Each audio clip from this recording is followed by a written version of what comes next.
Hello, എല്ലാവർക്കും മനക്കൂട്ടൻസ് കിച്ചണിലേക്ക് സ്വാഗതം. എല്ലാവർക്കും സുഖല്ലേ? ഇന്ന് ഞാൻ വന്നിരിക്കുന്നത് ഒരു ഔഷധമായിട്ടാണ്. ഇപ്പോൾ മഞ്ഞുകാലം തുടങ്ങിയിരിക്കുകയാണ്. അപ്പോൾ മിക്കവർക്കും ഉണ്ടാവും പനി ആയാലും ജലദോഷമായാലും കഫക്കെട്ടായാലും. അപ്പോൾ ഞാൻ മുന്നിട്ടിരുന്ന വീഡിയോയിൽ നിങ്ങൾ കണ്ടിട്ടുണ്ടാവും അതിനെക്കുറിച്ച് പ്രതിപാദിക്കുന്നത്. നമ്മൾ തുളസി, ആടലോടകം, അതുപോലെ തന്നെ പനിക്കൂർക്ക, അത് ഉപയോഗിച്ചിട്ട് നല്ലൊരു ഔഷധം നമുക്കിന്ന് ഉണ്ടാക്കാം.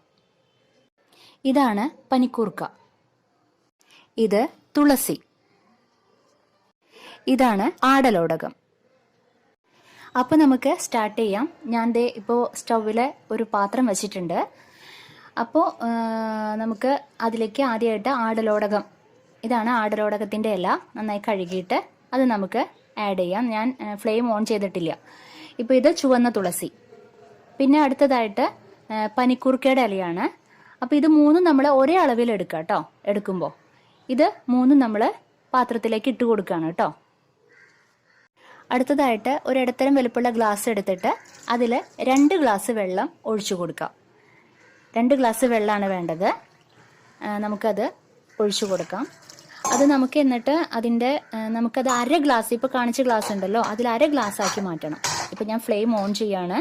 ഇപ്പോഴാണ് ഫ്ലെയിം ഓൺ ചെയ്തിരിക്കുന്നത്. അപ്പോൾ നന്നായിട്ട് അത് തിളച്ച് വരട്ടെ കേട്ടോ. ഇതുപോലെ നന്നായിട്ട് തിളയ്ക്കണം, നന്നായിട്ട് തിളച്ചുകൊണ്ടിരിക്കട്ടെ. ഇതാ കണ്ടില്ലേ, ഇപ്പം അത് വറ്റി 1/2 ഗ്ലാസ് ആയിട്ട് മാറിയിട്ടുണ്ട് അത്. ഇനി നമുക്ക് ഫ്ലെയിം ഓഫ് ചെയ്യാം. ഇനി നമുക്ക് ഒരു ഗ്ലാസ്സിലേക്ക് അത് ഫിൽറ്റർ ചെയ്തെടുക്കണം. ഇതുപോലെ അരിപ്പ വെച്ചിട്ട് ഇതുപോലെ ഫിൽറ്റർ ചെയ്തെടുക്കാം. അത് ശരിക്കും പറഞ്ഞാൽ അതൊരു കഷായമാണ്. അത് നമ്മൾ വേറെ മധുരമൊന്നും ചേർക്കണില്ല കേട്ടോ ഇതിൽ. ആ ഇലകളും ഇതുപോലെ നന്നായിട്ട് പിഴിഞ്ഞെടുക്കണം കേട്ടോ. ഇങ്ങനെ ഫിൽറ്ററിൽ വെച്ചിട്ട് കൈകൊണ്ട് നന്നായിട്ട് ഇതുപോലെ പിഴിഞ്ഞെടുക്കണം. അപ്പോൾ അതിലുള്ള സത്തും കൂടെ അതിൽ വന്ന് ചേരും. വളരെ നല്ലൊരു ഔഷധമാണിത്.